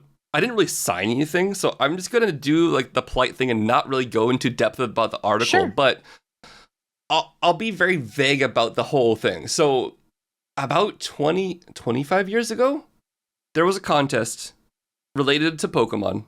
Somehow my mom won this, and we had a whole thing when I was young. Like more details will come out later. I can explain more later, but be as vague as you want. Yeah, but basically that happened 25 years ago. We had an amazing time. It was related to Pokemon. It was amazing because when you're an 8-year-old kid, Pokemon's hype, and you win a contest related to that, it's pretty cool. I was really, really happy. So wow. What happened recently, I think it's been like 25 years since this happened or something like that. There's some anniversary of Pokemon coming up. So I'm afraid I'm going to say this wrong now. It's PGA, right? Or PSA? PGA. I'm pretty sure. I'm gonna mess this up. Oh shoot, I forgot what it's called.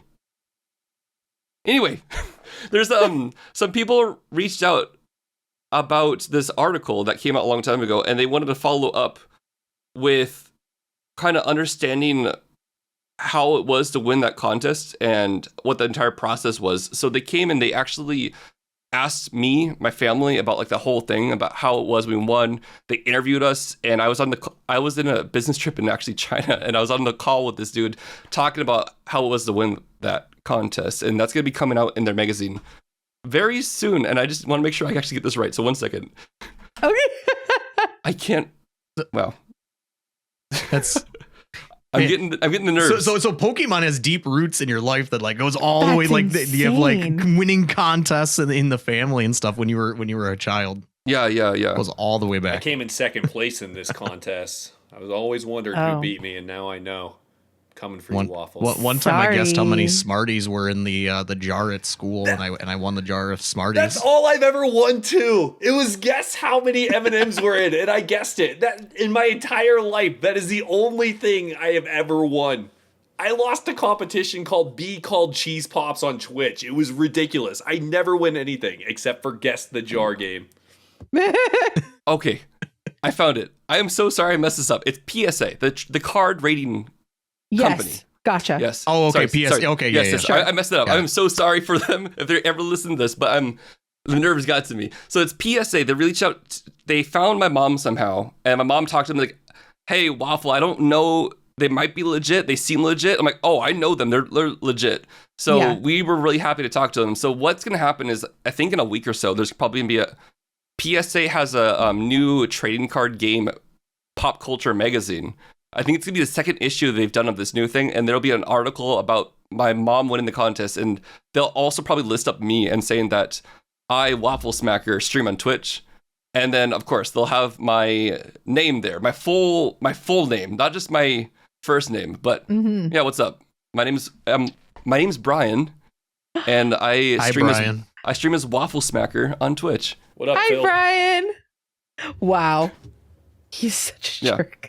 Just constantly annoying. Can you imagine being married to me? My wife has to deal No. with this. That's why she loves streaming, because I get 4 hours of nonsense out of the way, and I'm relatively normal after that. But if I take a day and I don't stream, I'm just constantly annoying to her. She's like, "Go live on Twitch. I don't want to hear you talk about video games anymore." But it is good to meet you, Phil. The name fits perfectly.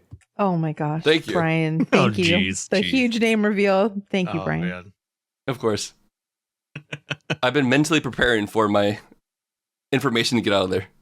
So, weird name story. I don't think I've ever told this, but my name is basically like one letter different than the dude's name in Sonic the movie.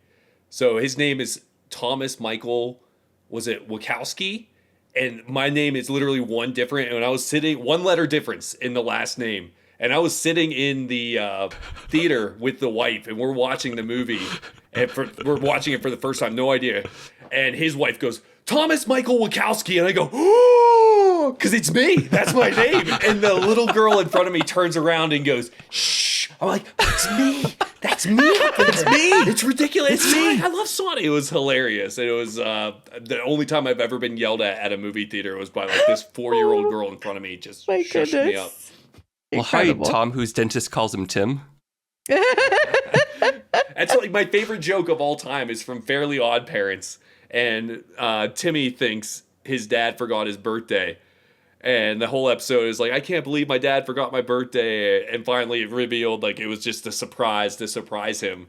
And he goes, "Tommy, I'd never forget your birthday." He calls him by the wrong name. And I think that's the funniest joke I've ever. That's so good. There's people at work I call the wrong name. I call my wife Kelly. That's not her name. It's like just a constant running gag where I just call people the wrong name. And it all started with Fairly Odd Parents. It's never not fun. Oh I'd my never gosh. forget your birthday, Tommy. It's like, what a jerk. That's so good. That's so good. Oh, that reminds me. I watched Goonies for the first time last night, and they kept doing that through the entire movie. Yeah, I'm gonna set the booty traps. You mean booby traps? That's what I said. Such a good movie. It's a terrible video That is a game on great one. Nintendo. Not great. I can It's imagine. confusing, but Wow. such a good Yeah. movie. Hey, you guys. That's so crazy. Your name is the same as the Sonic movie. Okay, exactly. got them ahead. It's like exactly. Like Mike Wazowski, that was a huge deal when Monsters Inc. came out. That was my name in all of like high school. Everyone just called me that. So, but yeah, it's like you know what, word for word, and I had no idea, and I was so excited. I'm like, I did it! I'm famous, even though I didn't know that. Well, you know what, Pops? That is actually a perfect segue into the next thing I wanted to talk about here. Did you know? I recently learned about this just like a week ago. And Pops, I think you would actually appreciate this to a degree. It might even make you a little angry, actually. The Holy Grail on the NES Castlevania. It sells for over $90,000, unopened, still in the cellophane. 90,000. This really wasn't a segue at all. There was no segue there. I just painted that as a segue. This is but the original copy of Castlevania, $90,000, unopened. The person claims they got it from a sale, from an estate sale for like pennies. Just imagine the guy, the kid who collected it. His whoever owned the house or whatever, didn't know the value of these, and then it ended up just going in an estate sale. Some guy bought it for pennies and sold it for $90K. And the prediction is, if this person were to flip it, he could probably flip it for about $250K is what they think he could flip it for. Now knowing the value and that it's out there, he claims he's not going to, but $90,000. That's oh my god. I mean, it's cool. It kind of makes me mad that somebody spent $90,000 on this, but it's $90,000 on Castlevania. Those prices are like, I almost feel bad for a lot of people now. Like when I started collecting, every Super Nintendo game was $1 to $2, and if you got into a good game, you're talking like $5. And yeah, I would go to pawn shops. I would go and I would buy a ton. And then this jerk by the name of Angry Video Game Nerd decides to make retro really popular, and everyone loves retro again. And now every game is like $30, $40, $50. So I just stopped collecting because and I heard like whispers, and I know 90,000 a ton, like the bubble is finally kind of burst and things are kind of getting cheaper again, which I hope so, because like collecting was a ton of fun. Like I always enjoy buying a cartridge and just putting it on the shelf to look at, and it's like a collecting thing that you can actually play too. And I had to stop once, because it got ridiculous. I'm not paying $50 for this game, but I'm lucky enough to have like hundreds of Nintendo, Super Nintendo, and Sega games that I paid like just $1 for. And it is frustrating that I've had to stop collecting because it got so expensive, but I am hoping the price comes down. But what you just said did make me mad, because apparently it's the opposite. Oh yeah.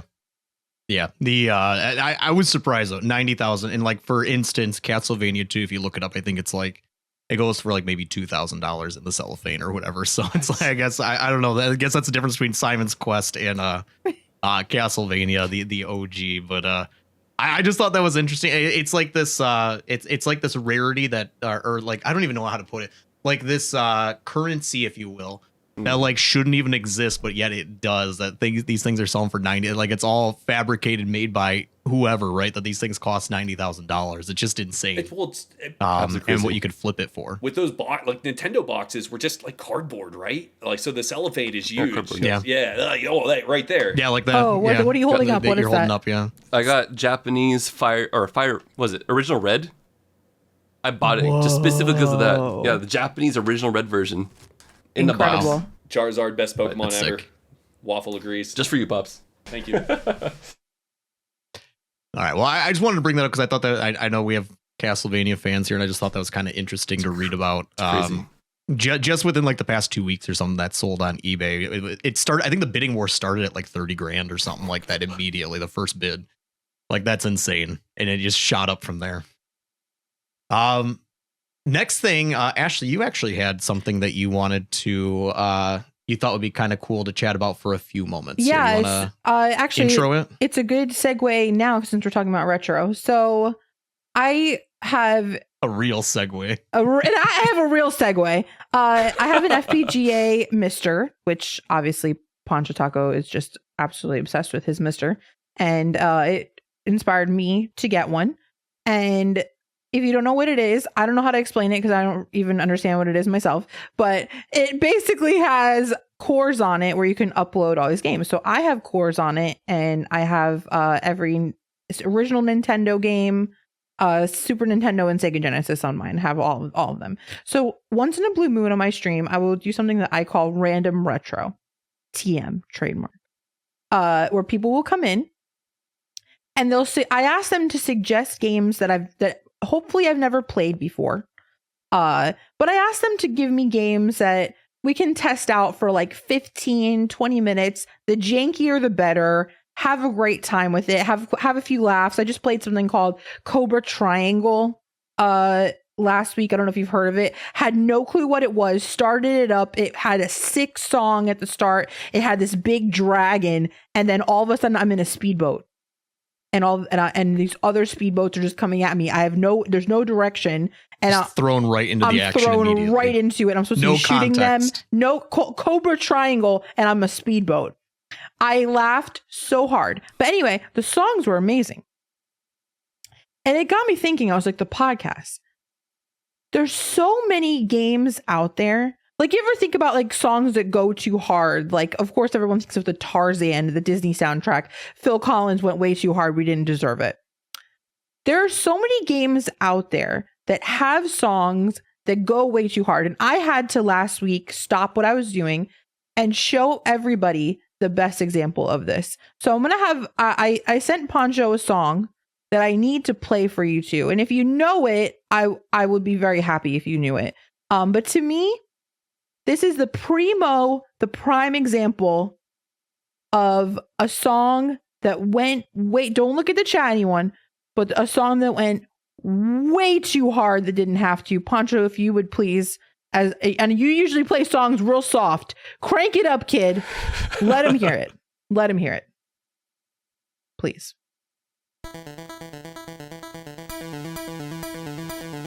So this particular game got me thinking that I had to ask everybody here if they have an example in their life of a game whose song went too far. Because that song, I'll tell you now, is from Pictionary. What? On the Nintendo. What? It is from Pictionary for the NES. I had to sit in my stream the other day and play the whole thing for everybody. It is the biggest banger you ever heard in your entire life, and that is Pictionary from the NES. Does anybody else have an example of a game that they can think of where the music just went way too hard for the game? I mean, the game is really good, but like the pause music in GoldenEye is an absolute banger. Yeah. And then it's not even a song, but one of my least favorite games of all time, Battletoads on Nintendo. Everyone loves Battletoads. You think you love it as a kid because the first level is a beat 'em up and it's fun. You're like, oh, this is accessible. And then the rest of the game just repeatedly punches you in the face with like, I just want to play more of the first level. What happened here? Yeah. Why am I dying going down this tunnel? Why am I on bikes going 9,000 miles an hour that if I miss one jump, back to the beginning? Game over. Back to the first fun level. I guess it's not a good game. It has a lot of good... No, I'm trying to defend it now. I hate Battletoads on Nintendo because it tricks you into liking it. And everyone universally loves this game. And then you play it, you're like, well, this is terrible. I hate... But if you pause in Battletoads, it's like... I can't do it, but it's just an absolute banger. So those are the two that come to mind. Just pause randomly. Music bangers. I like that. Dang. I think for me, I never even played the game, but when I heard the song for the first time was definitely this random Nintendo 64 game called Buck Bumble. And the intro song for some reason goes really hard, and there's a bunch of mashups on YouTube even that are amazing. Whoa. And I love that song. It's like hidden gem. What was it? Bum to the bum to the bum to the bass, bum to the boom to the bumble. It's I have it as my intro sometimes for the start of the stream. It's mixed with Hat in Time and Buck Bumble. It's amazing. Incredible. The one that I can think of more recently is what was the game? It's like the final moments of Mario Odyssey.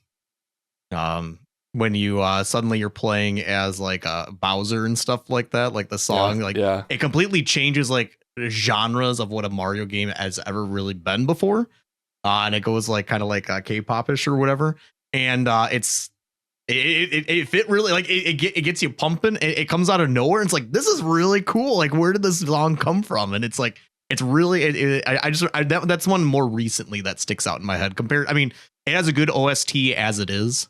But then they added that to it, and it was like, wow, this is this is pretty fun. Ice Cap Zone, Sonic 3. with a banger, and we'll never hear it again because Michael Jackson did the music for Sonic 3. Oh, you're right. That is why, Yeah. like, nothing, that Sega never re-releases Sonic 3, and if they do, it has janky, weird, not weird, but, like, it's pull up Ice Cap Zone Sonic 3 on YouTube, and it's just like, how did we get this? This is awesome. Yeah. This is why It is good. everyone loves Sonic, man. It's incredible. True. Absolutely. And then they crank up anxiety with the water drowning music. Dun, dun, dun, dun, dun, dun, dun, dun, dun. Like, I I'm know. gonna die. This is terrifying. You're like, oh, it's the most stress-inducing song of all time. Emails. You guys like emails? I like Nope. emails. Well, It I do depends. now after I quit No. work. Work emails After you are quit the work. worst. After you quit work, emails. Work emails suck. Oh, you come in on Monday, you You d- open your email, and there's 900 unread, and you're like, I got to reevaluate my life choices. And it's like, oh, geez. Oh, no. Well, let me tell you guys, we do have an email address. Email at arcadeparlorcast.com.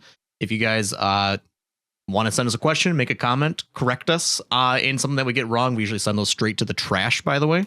But send something in. We'll evaluate it, and maybe it'll be featured on the stream here.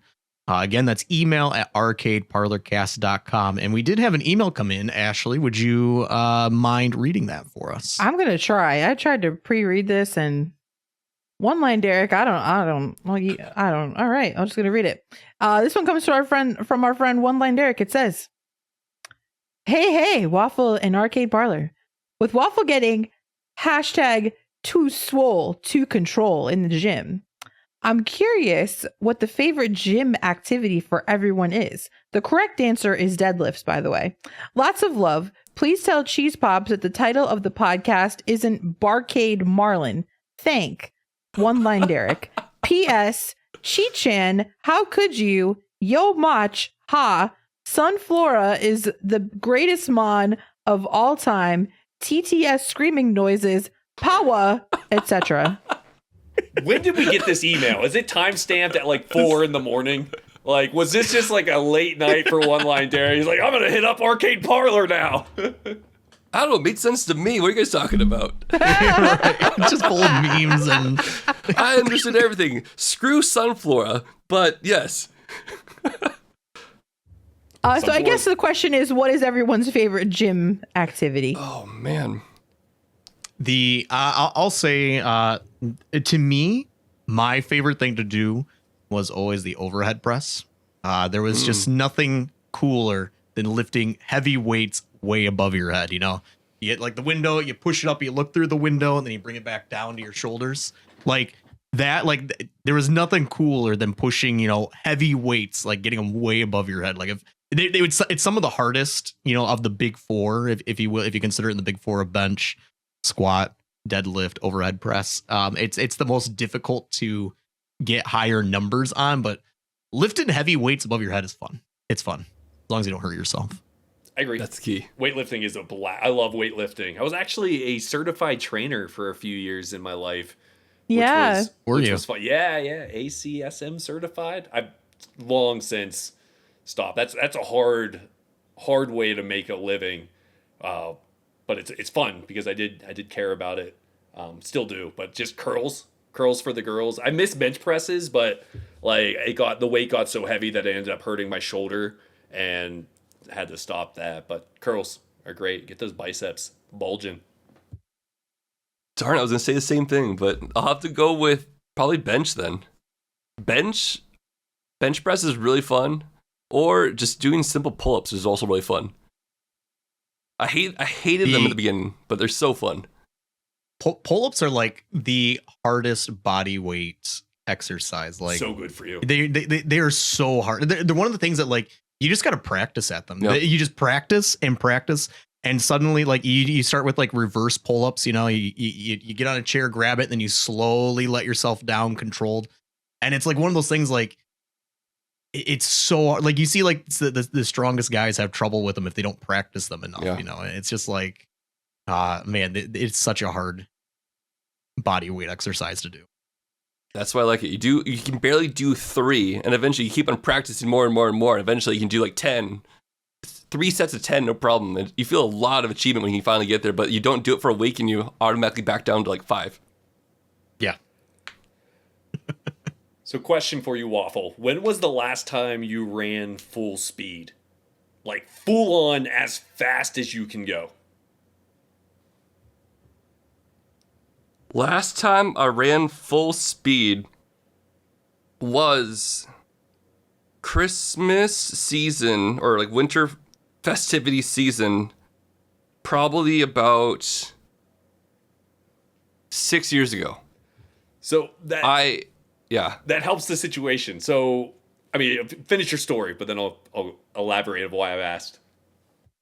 Really short story. We had to catch this train that only ran once every 50 minutes. And if we didn't make that train, we weren't going to make our flight.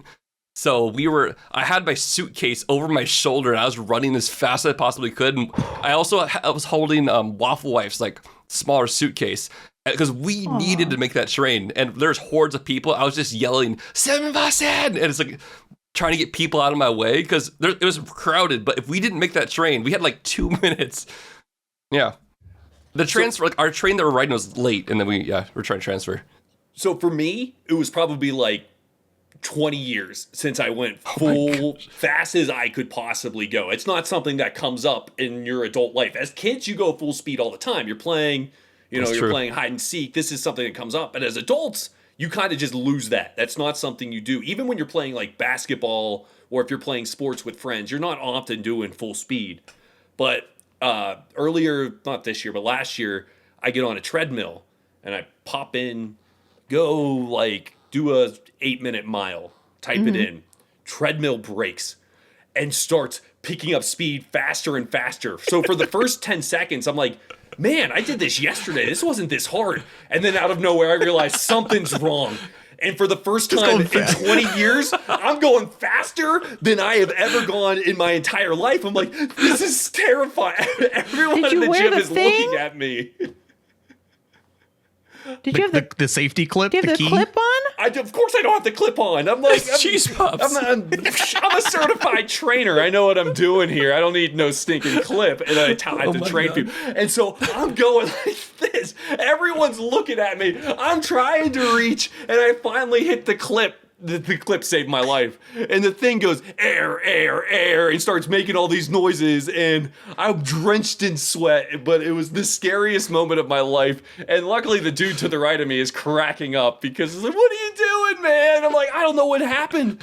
Oh, he's like, you should go tell someone. And I go up to the desk. I'm like, I think that treadmill's broken. But it was the most terrifying moment of my life, going from 20 years of never going full speed to be surprisingly thrust into full speed. But that first 10 seconds where I'm like, this is harder than it was yesterday. And then I realized something's wrong. I'm running like a 3-minute mile. And it was the most terrifying moment of my life. When you start getting so fast too, you like full speed, you really start thinking about your like leg placement, like where your feet are, and then eventually you're gonna trip because you're thinking so hard about not tripping. Yeah, that you're like your legs are starting to go wild, and you're like, I'm gonna lose it. I'm wiping out any second. It's over for me. It's over. I thought it was Ashley terrifying. What is your favorite exercise? Me? Yep. So if a lot of people in my crew were like newer to me. So when I first started streaming, and I had no camera, I was like starting to push almost 400 pounds, and I've lost about over 150 pounds in the last few years. That's awesome. And thank you. And most of it was cardio. I love a cardio, and a lot of it I'll tell you the truth. I started when I first was like, okay, like I need to do something with my life. I went on a 4-minute walk that day with my Pokemon Go, and I was so out of breath, and I came home and I waited till I got my breath back like 2 hours later, and I went for another walk, and then I got 6 minutes, and then the next day I did 8 minutes, and I built up and I built up. So now I have a home gym because I'm a homebody, and my two favorite gym activities, honest to God, treadmill and my elliptical. I have an elliptical. I had to build it. I had to do the electrical work in it. It was from Amazon. It said it was easy. It said 1 hour. Yeah, right. Psych. It did not take one person 1 hour. And I'm dyslexic, so I did stuff wrong. But I love my elliptical. My elliptical is my everything. I lost a ton of weight on it. I continue to. I kicked butt on that elliptical, so that's my favorite. I once built a grill upside down. I followed the directions wrong. And at the end, I'm like, oh, Lord, that was a Father's Day gift that did not. I had to undo everything. I got to the final step. I'm like, oh, Lord, this is 100% upside down. So that's why you can absolutely put the bidet in, Ashley. I believe in you. Okay. Again, our email address is email@arcadeparlorcast.com. You can send us any emails you want. You can tell us how handsome we all are, how beautiful we are. You can tell us we're the coolest people you've ever seen in your life.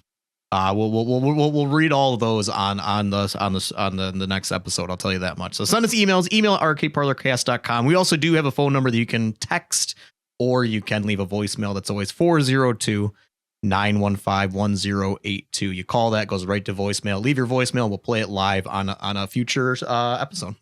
Or you can text it too. Yeah, you can text it.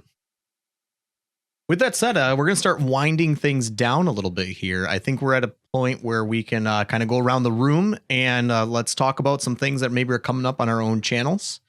This is one of our favorite times where we like to go around and kind of self-promo a little bit. If you have any cool events coming up, we like to talk about it here, or just say, just as a reminder to people where they can find each and every one of us. Ashley, why don't we start with you? Sure.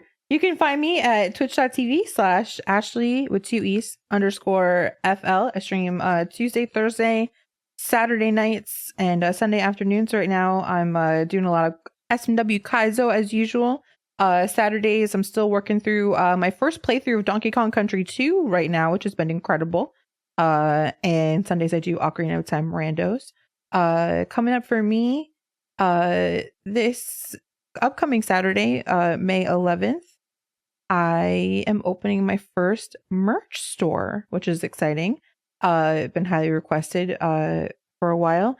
Anything else you need from me? AshleyFL.com. Awesome. Pops, where can our listeners find you? The usual places, the YouTubes, the TikToks, the Twitches. There's Cheese Pops. There's an extra P in there. If you want to find me, I'm sure you'll figure it out. What I got going on my stream, if you come in, you can throw a waffle at my face. Coming soon. I'm gonna get that worked out, and then once Ashley figures out the ins and out of the merch store, I'll steal that too.